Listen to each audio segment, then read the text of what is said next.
আসসালামু আলাইকুম। আপনারা সবাই কেমন আছেন? আশা করি সকলেই ভালো আছেন। আলহামদুলিল্লাহ আমিও ভালো আছি। তো আজকে মূলত কথা বলবো, আমরা উদ্যোক্তা হওয়া নিয়ে কিছু কথা বলবো।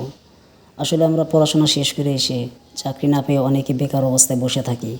আর অনেকেই দেখা যায় চাকরি বাকরি করে, কিন্তু ভালো বেতন না পাওয়ার কারণে চাকরি ছেড়ে দিয়ে আবার বেকার অবস্থায় থাকে। তো আমরা মূলত কেন চাকরি পিছিয়ে এত দৌড়াবো? আমরা শিক্ষিত হয়েছি বলে কি উদ্যোক্তা হতে পারবো না? শিক্ষিত হওয়ার উদ্দেশ্য কি শুধু চাকরি করা? চাকরি ছাড়া কি আমরা কিছু করতে পারবো না? হ্যাঁ, অবশ্যই করতে পারবো। আমরা যদি নিজে থেকে যদি উদ্যোক্তা হওয়ার চেষ্টা করি, তাহলে আমরা অনেক দূর এগিয়ে যেতে পারবো। আসলে উদ্যোক্তা হতে গেলে অনেক পরিশ্রম করতে হবে, ধৈর্য ধরতে হবে। ধৈর্য ধরতে পারলে আপনি অবশ্যই একদিন সফলতা অর্জন করতে পারবেন। তাই আসুন আমরা সকলেই চাকরির পিছে না দৌড়াই, আমরা যারা বেকার আছি, আমরা নিজে থেকে কিছু উদ্যোক্তা হওয়ার চেষ্টা করি, নিজে থেকে কিছু করার চেষ্টা করি। আমরা যদি উদ্যোক্তা হয়ে সফলতা অর্জন করতে পারি, অবশ্যই একদিন আমরা অন্য আরও অনেকজনের কর্মস্থলের ব্যবস্থা করে দিতে পারি।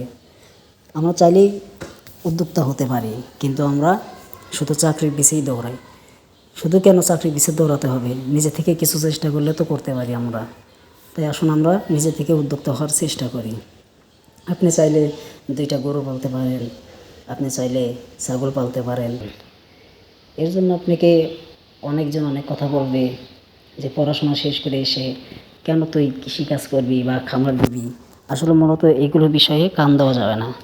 আমরা মূলত চাকরির পিছেই দৌড়াই।